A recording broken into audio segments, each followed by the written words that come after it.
Recently, I reviewed the CCA C10 Pro, which is a budget hybrid 5-driver IEM that comes in at around $50.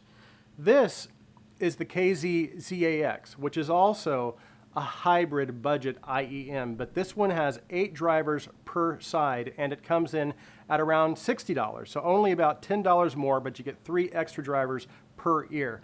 So what can you expect as far as overall sound quality from a $60 8-driver IEM? We're going to try to answer those questions and more here on Audio in Reviews.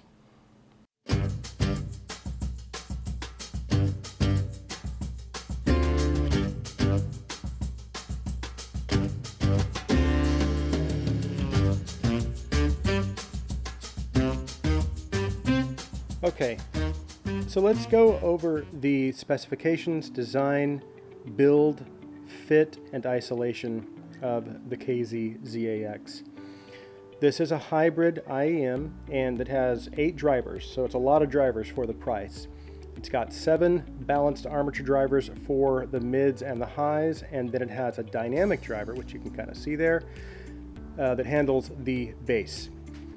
The shell is made out of a resin, like a clear resin, which is pretty cool. It's kind of a smoky color. I like that. The faceplate is made out of a zinc alloy. The cable has a 2-pin connector, and it's recessed, so I kind of like that. I think that's pretty cool because, as you can see, it's a little bit tough getting off. And once you get it back on, it's quite secure. So the connection is solid. Cable is a silver plated copper, but it's a very basic cable. Handles microphonics well. It's sufficient, especially again for the price. The ear tips that it comes with, you've got 3 different sizes: a medium, small, and large. And this is the tip right here. It has these little lines here. I can get a good seal with these. I have no problem. The mediums typically work good for me. As far as design, the design is really cool on these. I actually like this a lot. The faceplate has this really cool cut-in design right here. I like the matte black paint and the smoky kind of resin shell. I just think that, and then with the gold here, I just think it looks very, very cool, very sleek. The isolation is good also. I can seem, and I don't know if it's because of these openings on the outside, but it seems like I just have a little bit of sound bleed through when I'm listening to music, even at medium volume. The other night when I was listening to these and the CC10 Pros, I was kind of testing that because my family was talking, and I could hear a little bit of bleed through as far as the conversation. The voices were kind of bleeding through when I was listening to music about medium volume, but when I turned it up, it seemed to cut it out for the most part. So depending on your listening environment, you may have a little bit of sound bleed through. As far as comfort is good. The fit is good. I didn't have any discomfort.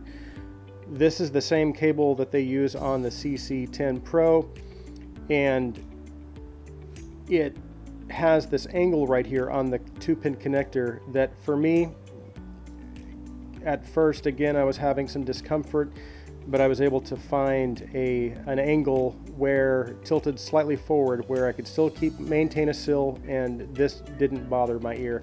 That may be an issue for others depending on your ear shape. Overall though, the design, build, and comfort and isolation are quite good on these, especially again for the price. I like these a lot. So let's go ahead and move on to sound now.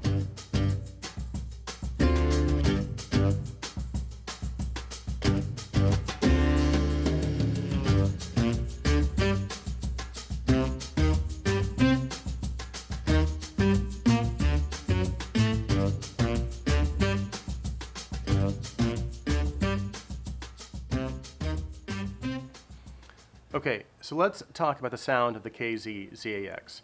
We'll go over the overall tuning, then I'll talk about the treble, mids, and bass, and a couple of songs I listen to. So the overall tuning of the ZAX is V-shaped, and that's something I talked about when I was reviewing the C10 Pro. That's when you have the elevated treble, recessed mids, and then elevated bass.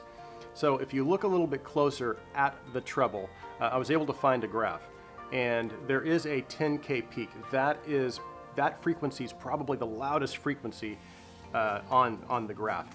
And again, the 10K frequency is going to affect cymbals, snares, hi-hats. Any instrument that has that high frequency in it is going to be affected and kind of pushed forward. So, but at the same time, what that does is it also opens up the soundstage. So these do have a pretty wide soundstage, and instrument placement is pretty good on these also. So with that fun tuning, yes, you have the elevated treble, so you have that sparkle, you have that wide soundstage. You have the elevated bass, so you got that nice deep bass and the punchy kick drum, but you have the recessed mids. And what that can affect is voices, instruments.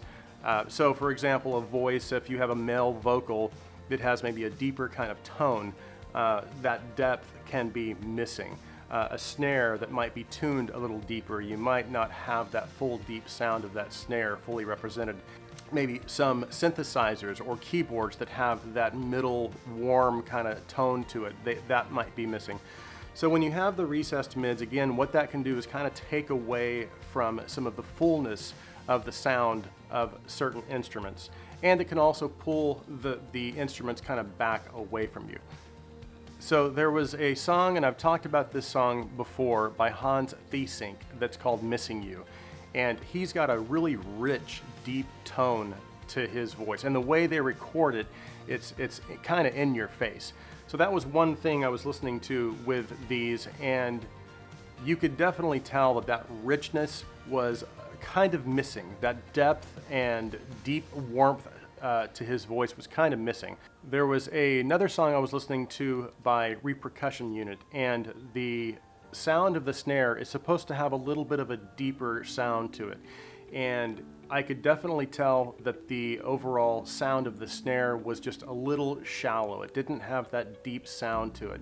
So again, those are the types of things that are going to be affected by recessed mids. However, when you get into the bass, then of course all of a sudden with that elevated bass you have maybe a more forward kick drum, so that thump and a kick drum might be a little more present when you're listening to it. A bass guitar, when he's laying on those low notes, that's going to be moved forward a little bit more. So you're going to have that nice deep bass sound. So just to kind of recap the sound of the KZ ZAX, again, with that V-shaped tuning, even though you might have some things missing in the mids, with the elevated treble, the elevated bass, again, you're still going to have that overall fun experience when you're listening to these. So there really is so much to enjoy with the V-shaped tuning of the KZ ZAX, and not just the sound. You have the great design, the cool black design on these, the isolation, comfort, again, that was all really good,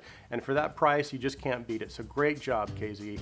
So that concludes my review of the KZ ZAX. Thank you so much for watching.